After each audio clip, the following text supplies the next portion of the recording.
प्रधानमंत्री नरेंद्र मोदी इस वक्त संबोधित कर रहे हैं। के सपनों को पूरा करने वाला बजट है। हमने कई सेक्टर्स युवाओं के लिए खोल दिए हैं। सामान्य नागरिक विकसित भारत के मिशन को ड्राइव करने वाला है। यह बजट एक फोर्स मल्टीप्लायर है। यह बजट सेविंग्स को बढ़ाएगा, इन्वेस्टमेंट को बढ़ाएगा, कंजम्पशन को बढ़ाएगा और ग्रोथ को भी तेजी से बढ़ाएगा। मैं वित्त मंत्री निर्मला सीतारमण जी और उनकी पूरी टीम को इस जनता जनार्दन का बजट, पीपल्स का बजट, इसके लिए बहुत बहुत बधाई देता हूं। साथियों, आमतौर पर बजट का फोकस इस बात पर रहता है कि सरकार का खजाना कैसे भरेगा, लेकिन ये बजट उससे बिल्कुल उल्टा है। लेकिन ये बजट देश के नागरिकों की जेब कैसे भरेगी, देश के नागरिकों की बचत कैसे बढ़ेगी और देश के नागरिक विकास के भागीदार कैसे बनेंगे, ये बजट इसकी एक बहुत मजबूत नींव रखता है। साथियों, इस बजट में रिफॉर्म की दिशा में महत्वपूर्ण कदम उठाए गए हैं। न्यूक्लियर एनर्जी में प्राइवेट सेक्टर को बढ़ावा देने का निर्णय बहुत ही ऐतिहासिक है। ये आने वाले समय में सिविल न्यूक्लियर एनर्जी का बड़ा योगदान देश के विकास में सुनिश्चित करेगा। बजट में रोजगार के सभी क्षेत्रों को हर प्रकार से प्राथमिकता दी गई है। लेकिन मैं दो चीजों पर ध्यान आकर्षित करना चाहूंगा। उन रिफॉर्म्स की मैं चर्चा करना चाहूंगा जो आने वाले समय में बहुत बड़ा परिवर्तन लाने वाले हैं। एक, इंफ्रास्ट्रक्चर स्टेटस देने के कारण भारत में बड़े शिप्स के निर्माण को बढ़ावा मिलेगा। आत्मनिर्भर भारत अभियान को गति मिलेगी और हम सब जानते हैं कि शिप बिल्डिंग ये सर्वाधिक रोजगार देने वाला क्षेत्र है।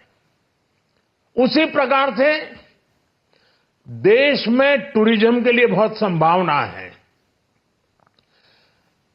महत्वपूर्ण 50 टूरिस्ट डेस्टिनेशन, वहां पर जो होटल्स बनाएंगे, उस होटल को पहली बार इंफ्रास्ट्रक्चर के दायरे में लाकर टूरिज्म पर बहुत बल दिया है।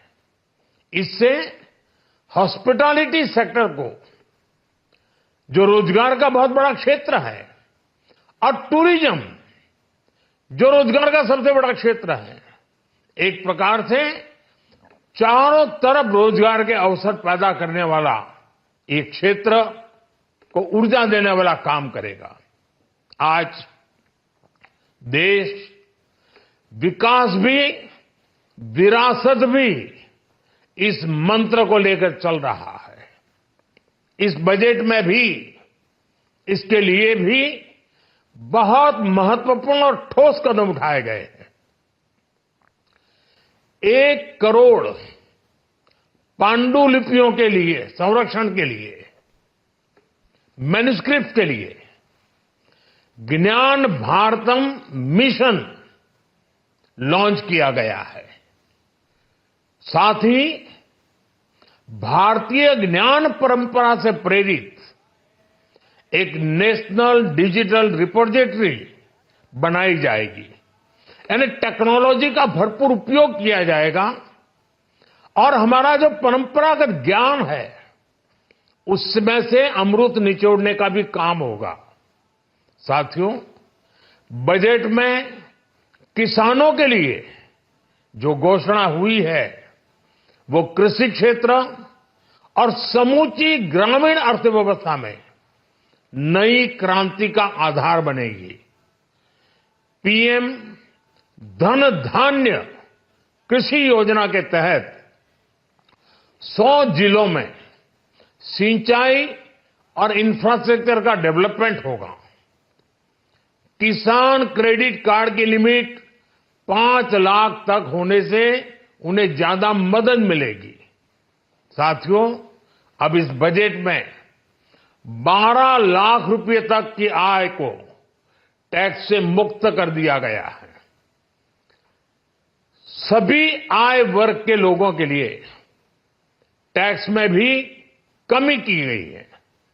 इसका बहुत बड़ा फायदा हमारे मिडिल क्लास को, नौकरी पेशे करने वाले जिनकी आय बंधी हुई है ऐसे लोगों को, मिडिल क्लास को इससे बहुत बड़ा लाभ होने वाला है। उसी प्रकार से जो नए नए प्रोफेशन में आए हैं, जिनको नए नए जॉब मिले हैं, इनकम टैक्स की ये मुक्ति उनके लिए एक बहुत बड़ा अवसर बन जाएगी। साथियों, इस बजट में मैन्युफैक्चरिंग पर 360 डिग्री फोकस है ताकि एंटरप्रेन्योर्स को, एमएसएमईज को, छोटे उद्यमियों को मजबूती मिले और नई जॉब पैदा हो। नेशनल मैन्युफैक्चरिंग मिशन से लेकर clean tech, leather, footwear, toy industry जैसे अनेक सेक्टर्स को विशेष समर्थन दिया गया है। लक्ष्य साफ है कि भारतीय प्रोडक्ट्स ग्लोबल मार्केट में अपनी चमक बिखेर सके। साथियों, राज्यों में इन्वेस्टमेंट का एक वाइब्रेंट कॉम्पिटिटिव माहौल बने, इस पर बजट में विशेष जोर दिया गया है। एमएसएमईज और स्टार्टअप के लिए क्रेडिट गारंटी को दोगुना करने की घोषणा भी हुई है।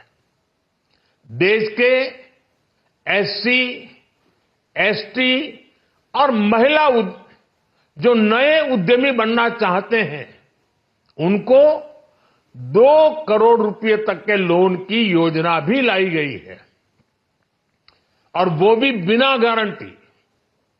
इस बजट में न्यू एज इकोनॉमी को ध्यान में रखते हुए गीग वर्कर्स के लिए बहुत बड़ी घोषणा की गई है। पहली बार गीग वर्कर्स का ई श्रम पोर्टल पर रजिस्ट्रेशन किया जाएगा। इसके बाद इन साथियों को स्वास्थ्य सेवा और दूसरी सोशल सिक्योरिटी स्कीम्स का लाभ मिलेगा। ये डिग्निटी ऑफ लेबर, इसके प्रति, श्रम एव जयते के प्रति सरकार के कमिटमेंट को दर्शाता है। रेगुलेटरी रिफॉर्म से लेकर फाइनेंशियल रिफॉर्म्स, जन विश्वास 2.0 जैसे कदमों से मिनिमम गवर्नमेंट और ट्रस्ट बेस्ड गवर्नेंस के हमारे कमिटमेंट को और बल मिलेगा। साथियों, ये बजट न केवल देश की वर्तमान आवश्यकताओं को ध्यान में रखता है, बल्कि हमें भविष्य की तैयारी करने में भी मदद करता है। स्टार्टअप के लिए deep tech fund, geospatial mission और न्यूक्लियर एनर्जी मिशन ऐसे ही महत्वपूर्ण कदम है। मैं सभी देशवासियों को एक बार फिर इस ऐतिहासिक पीपल्स बजट की बधाई देता हूं, और फिर एक बार वित्त मंत्री जी को भी बहुत बहुत बधाई देता हूं। बहुत बहुत धन्यवाद।